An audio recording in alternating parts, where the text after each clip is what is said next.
हाम्रो first challenge छ त्यसको क्वेसन चाहिँ के छ भन्दाखेरि print hello world to the screen in the function hello hello भन्ने फंक्सन बनाउने जसमा चाहिँ हामीले हेलो वर्ल्ड भनेर प्रिन्ट गरौँ अरे भनेपछि अब फंक्सन बनाऊ df hello df hello print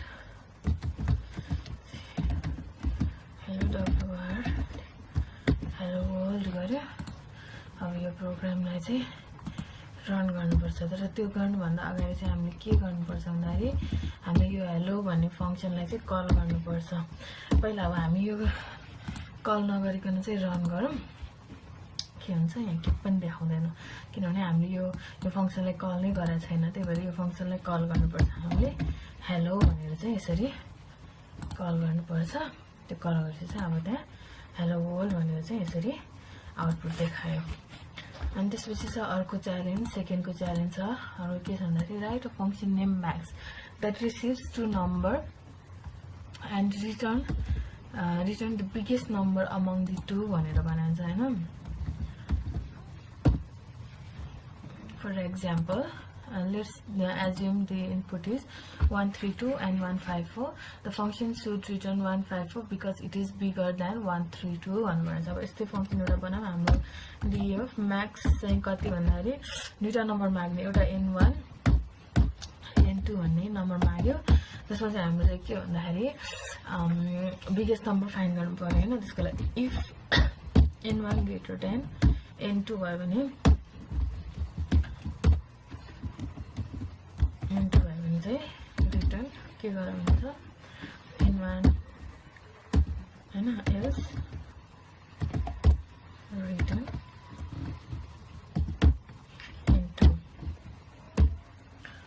n2 return गर भनेछ त्यसपछि अब हाम्रो के गर्नु पर्यो अब यति गर्दाखेरि चाहिँ हामी के दिस्नु हुँदैन अब हामीले त्यो मेथडलाई चाहिँ कल गर्नुपर्छ मेथडलाई कल गर्नलाई चाहिँ म्याक्स n2 गर्नुपर्छ हैन यो अब यस्तो गरौँ यसमा अर्को एउटा सानो प्रब्लम चाहिँ के छ पहिला यो रन गरौँ हैन रन गर्दाखेरि के भयो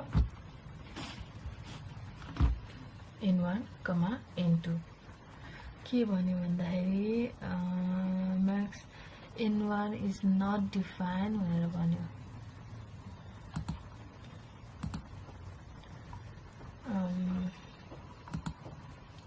किन भनेको प्रब्लम थाहा भयो किन भन्दा हामीले यहाँ चाहिँ n1 र n2 भनेर पास गरिरहेछ हामीले चाहिँ यहाँ हामीले अब नम्बर पास गर्नुपर्छ यहाँ अब सपोज 10, 20 भनेर पास गर्छौं अब चाहिँ यहाँ अब एरर यसमा चाहिँ अब 10 एरर त आएन राइट भयो हैन तर यसमा चाहिँ के गर्नुपर्छ भन्दा हाम्रो यहाँ के भनेको भन्दाखेरि फंक्सन चाहिँ अब हाम्रो चाहिँ प्रिन्ट गर्नुपर्छ नि कुन चाहिँ ठुलो कुन चाहिँ सानो भनेर यसमा त के डिफाइनै देखाउँदै देखाएन के पनि त्यही भएर यसलाई प्रिन्ट गर्नुपर्छ त्यो प्रिन्ट गर्नको लागि चाहिँ हामी के गर्न सक्छौं भन्दाखेरि यसलाई चाहिँ सिम्पली यहाँ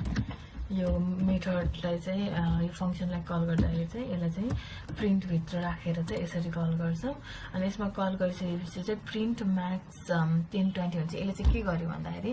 यो म्याक्स भन्ने फंक्सनमा चाहिँ 10 र 20 भ्यालु पठायो पठाएपछि यो पुरै फंक्सनलाई चाहिँ रन गरेर चाहिँ त्यसमा अब त्यसको जुन चाहिँ कन्डिसन फुलफिल भयो त्यसलाई चाहिँ प्रिन्ट पनि गर्यो अनि भन्छ अब रन गरौँ यसमा म्याक्सिमम ठुलो भ्यालु भनेको चाहिँ बिगर भ्यालु भनेको चाहिँ 20 छ त्यही भएर यसमा चाहिँ अब 20 भनेर चाहिँ तल यहाँ टर्मिनलमा चाहिँ प्रिन्ट हुनुपर्छ जस्तै यसरी ल 20 भनेर प्रिन्ट भयो अब हामी चाहिँ अब यसरी गर्न सक्छौं यो वाला च्यालेन्जलाई चाहिँ अनि अब अर्को थर्डको च्यालेन्ज छ के भनेछ भन्दाखेरि write a function greet which gets a name as input and print hello comma name भनेर यसरी प्रिन्ट गर भनेर भनेको छ त्यसको लागि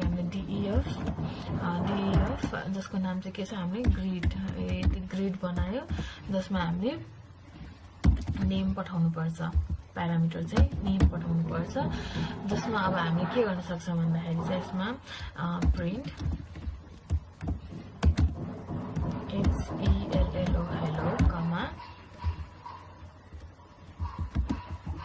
कमा नेम भनेर पठायो यो नेम भनेको चाहिँ हाम्रो यो माथि जुन प्यारामिटरबाट भ्यालु आउँछ त्यही नेम भयो हैन अब हामीले यो ग्रीक भन्ने फंक्सनमा के गर्नु पर्यो नेम पठाउनु पर्यो जस्तै अब जोन भनेर पठायो भने यसले चाहिँ हेलो जोन भनेर चाहिँ डिस्प्ले गर्नुपर्छ अब फाइल रन गरौँ चाहिँ हेलो जोन भनेर प्रिन्ट गर्यो अनि अब त्यस्तै गरेर अर्कोमा छ हामीले अब यहाँ अर्कै नेम राख्न सक्छौं जस्तै बब भन्यो अनि चाहिँ यता अब हेलो बब भनेर यसरी आउने भयो हाम्रो अब थर्ड च्यालेन्ज पनि